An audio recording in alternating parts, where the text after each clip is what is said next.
I'm Nancy Gibbs, the director of the Shorenstein Center at Harvard's Kennedy School, and this is Unlocked. My guest today is Justin Mankin, who's a professor at Dartmouth focusing on climate and therefore an excellent person to explain what we need to know about government data, how it's collected, and who can see it regarding climate particularly. So, Justin, let me start there.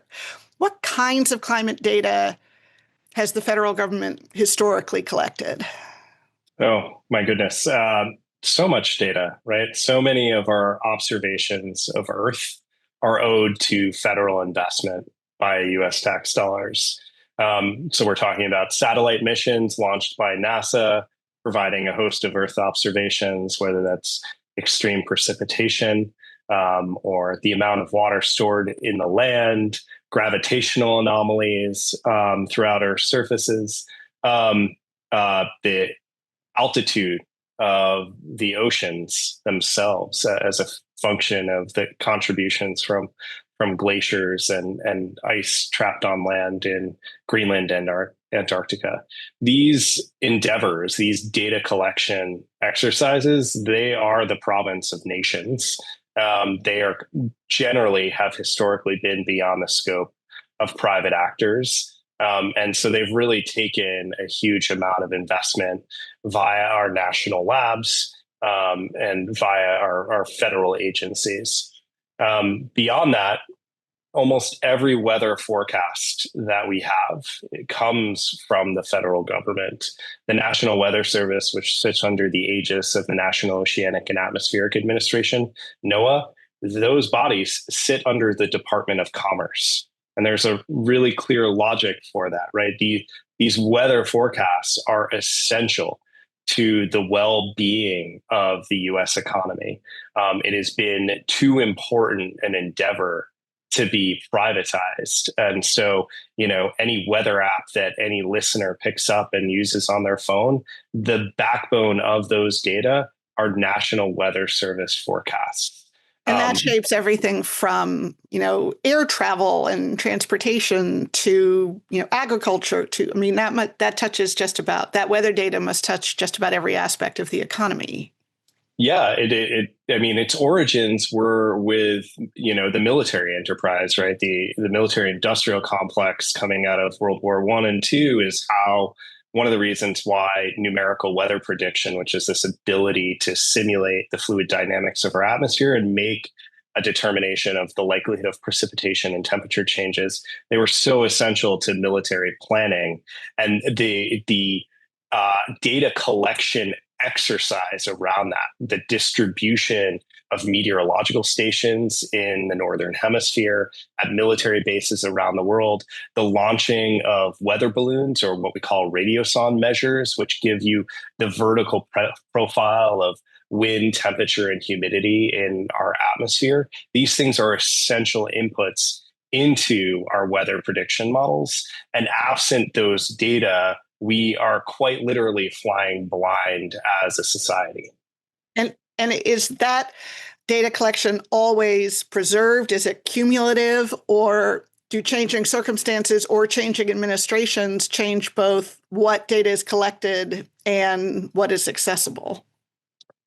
New collection priorities tend to come online, but data collection is a reflection of the privilege, power, profit, and priorities of the data collector, right? It's really a reflection of values.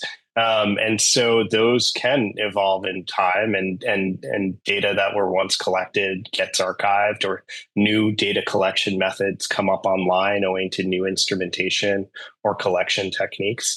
But there's also, a lot of recalcitrance to changing data collection approaches, right? The US Geological Survey, or USGS, which has an incredibly rich data set of stream gauge data, meaning flows in rivers and streams around the United States. Super essential work for a national flood model that, say, undergirds FEMA's national flood insurance program payouts of where is the 1 in 100 year floodplain?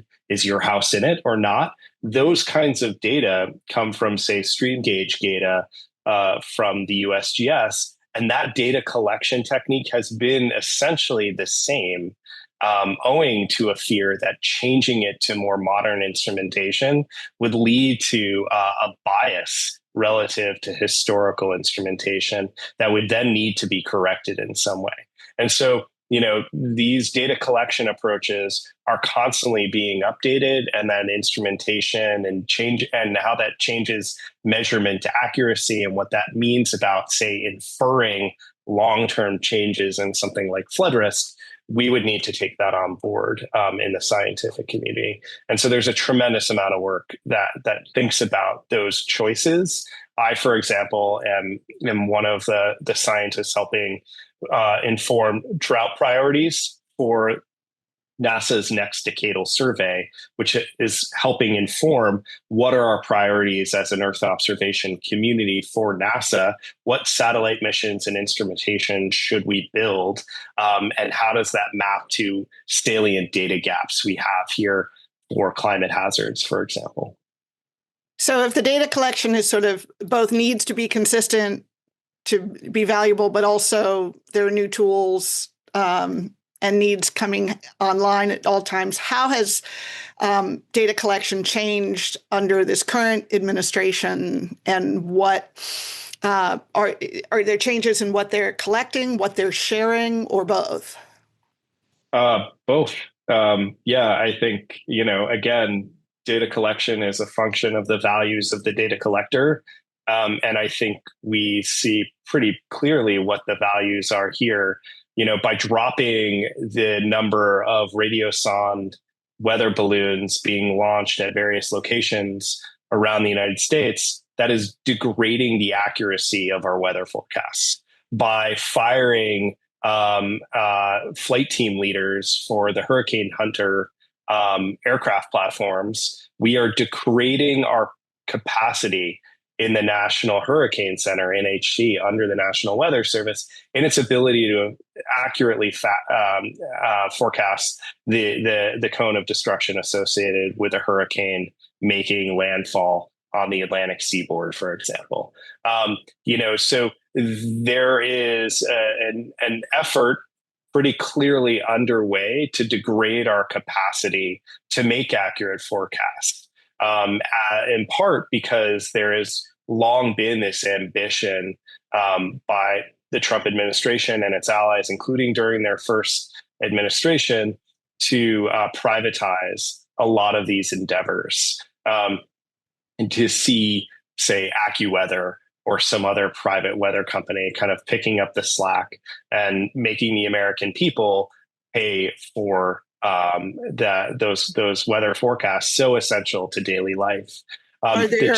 Do they make arguments about why there's a logic, or it would benefit, weather collection could benefit from being privatized? I think there's a fallacious narrative of government inefficiency and that of private sector efficiencies. But the fact of the matter is that the private sector interest is not the public interest. And when it comes to something like the return on investment for the American taxpayer, every dollar of tax money that goes into the National Oceanic and Atmospheric Administration that is being systematically degraded in terms of its capacity right now, like a generational loss in intellectual capacity at this administration. Every dollar we pay into NOAA, we get $6 back. That's a 500% return on investment in terms of mitigating loss associated with severe weather and disasters.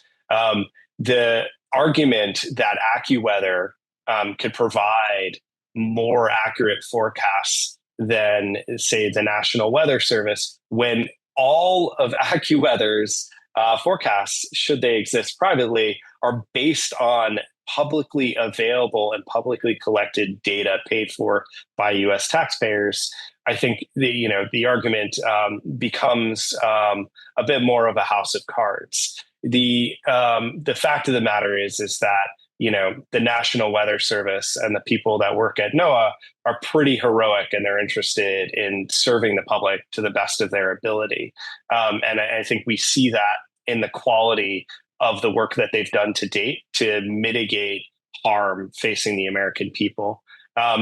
There's an anecdote that the former or CEO Joel Myers of AccuWeather likes to tell with regards to their forecasts, and this pay to play model that they embrace privately.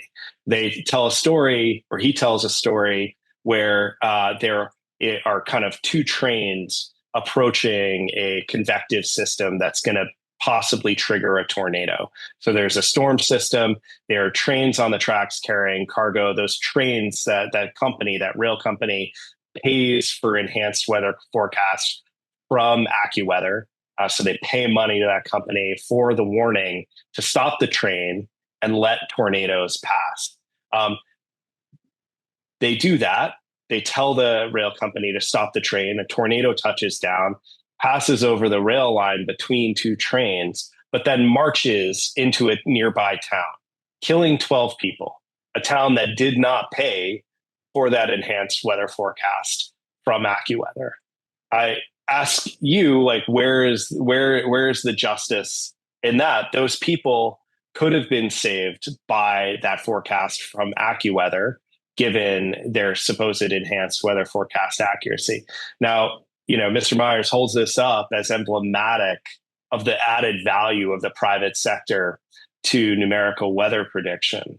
But I would actually argue that it just reveals the tragedy associated with the privatization of that which should be a public good. What are scientists, research centers, others trying to do to preserve? I know during every transition, there are always efforts to preserve and archive government data and make sure it remains broadly accessible. How much are you seeing that happening now? Yeah, there are lots of efforts underway. I am a national climate assessment author, which is an assessment that is pursued every 5 years or so, kind of federally mandated, congressionally mandated, in order to build a cogent picture of the insult from climate change and how that affects the United States. Like 400 of my other co-authors, was fired by the Trump administration in that capacity. And you better believe we were working to preserve the effort that we had put into that project beforehand. The National Center for Environmental Information, or NCEI, which collects data on the billion-dollar weather and climate disasters facing the United States in any given year. They fired the analyst who led that work, and those data are no longer being collected or published. But just to be clear, because I don't want to confuse between publicly collected data and the privatization that you talked about, is it that the data is not being collected by anyone, or that it is being collected and is accessible by different people than in the past? That was an analytical synthetic product put together by the United States government that is no longer being put together and published. So it is no longer available. And it kind of falls from this logic that we saw with COVID. If you do not test, there are no cases. If you do not assess billion-dollar disasters and their impact on the economy, none exist. I think we can see how fallacious that argument is. What do you think, finally, that journalists might be missing in their coverage of this issue, and particularly its implications for local communities around the country? Yeah, I think one really important thing is that we are in the midst of a vast privatization of data that should be a public good. And the consequence of that is to privatize the gains of our collective climate losses. Climate change is occurring, and it is amplifying, societal inequities in terms of wealth and well-being, and will continue to do so.